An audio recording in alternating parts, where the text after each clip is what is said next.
इमाद वसीम के लिए अभी मेरे दिल में थोड़ी सी इज्जत पैदा ही होने वाली थी, तो उस भाई ने ना एक और भंड मार दी है। वो भंड ये मारा है कि पहले तो चलो मैं उनकी पीएसएल की आपको थोड़ी सी ना परफॉर्मेंस बता देता हूँ वो क्या थी।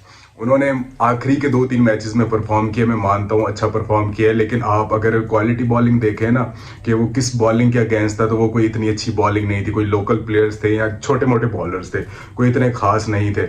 यही अगर इनको खड़ा कर दिया जाए ना पैट कमिंस के सामने, स्टार्क के सामने, या कोई और अच्छे आप अपने जहन में बॉलर सोच लें जो अच्छे हैं, मैं कहता हूँ इसको बता के आउट करेंगे कि भाई इस बॉल पे हम तुम्हें आउट करने वाले हैं, और ये आउट हो भी जाएंगे। तो भाई मसला मुझे ना इनका समझ में नहीं आता। ठीक है, आपने वो जो सुट्टे उट्टे लगाए थे ना, उसका मुझे मसला नहीं है, वो हो जाता है यार, वो कोई भी हाजी सनाउल्लाह नहीं है उस तरह से, तो वो आपका एक पर्सनल इशू है, उस पर बात नहीं करेंगे। बात करते हैं इस चीज़ के कि यार पैसा ही सारा गेम है, पैसे की ही सारी गेम है। अब इमाद वसीम सर का आज फ्यूचर डिसाइड होना है, और उस भाई ने ये बोला है कि भाई मेरी डिमांड्स है। अब ये डिमांड्स किस तरह की है वो मैं ज़रा आपको बताता हूँ।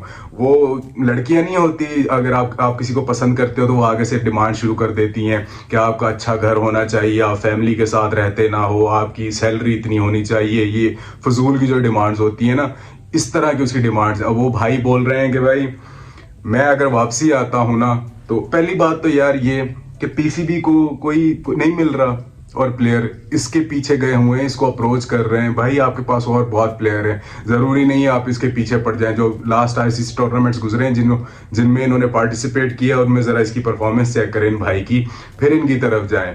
अब ये आप 2-3 मैचेस की परफॉर्मेंस की बेस पे इसकी तरफ गए। अब ये भाई साहब बोल रहे हैं कि फ्यूचर में मुझे कभी ना लीग खेलने के लिए रोका नहीं जाएगा, मेरा जब दिल करेगा मैं जाऊंगा, और दूसरा मुझे सेंट्रल कॉन्ट्रैक्ट में ए कैटेगरी में रखा जाए। अच्छा, तो ये कोई खाला जी का वाड़ा है या ये क्या समझा हुआ है? कोई मीना बाजार है, जब आपका दिल किया आया, घूमे, चक्कर लगाए और वापस चले गए? यार पीसीबी को यहाँ पे चाहिए थोड़ा सख्त स्टांस ले कि भाई अगर हम आपको वापस लेके आएंगे ना, तो आप हमारी मर्जी से चलेंगे, क्योंकि आप ए कैटेगरी में है सेंट्रल कॉन्ट्रैक्ट के, तो आप यहाँ पे जॉब करते हैं। आपका ये नहीं है कि अभी इधर चले जाओ, उधर चले जाओ, आपकी अपनी मर्जी से चले जाओ। जब आप ड्रॉप हुए थे तब आप हफीज़ भाई ने आपको कॉल किया था। हफीज़ भाई आपको कह रहे थे कि भाई आमिर को भी और इमाद वसीम को भी कि भाई आप लोगों का अगर प्लान है तो हमें बताएं, हम आपको उस तरह से कंसिडर करें। इन्होंने तभी जवाब दे दिया था कि भाई हम नहीं खेलेंगे। सिर्फ टीवी पे बैठ के बोले रहे कि ये कैप्टन बन जाएगा, ये ऐसे कर लेगा, ये वर्ल्ड का नंबर 1 बॉलर। आपस में ही वो लगे हुए हैं, टीम किधर है, खेल कौन रहा है, ये घर बैठ के खुश हैं। भाई उनके अपनी जहनियत ही नहीं है खेलने की, अपनी सोच ही नहीं है खेलने की कि भाई हम भी थोड़ा खेलें, परफॉर्म करें।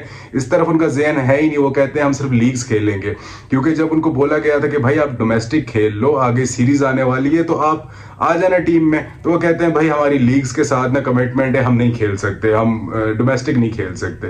यार जब आपका कंसर्न ही नहीं है खेलना, तो फिर इस तरह की बातें ना करें। और अब अगर आपको पीसीबी अप्रोच कर रहा है, आप दिल से सच्चे हैं पाकिस्तान टीम के साथ, आप अपने मुल्क के लिए खेलना चाहते हैं, तो ये क्यों फजूल की मतलब चीजें आप बीच में ला रहे हैं, फिर पैसे को बीच में ला रहे हैं?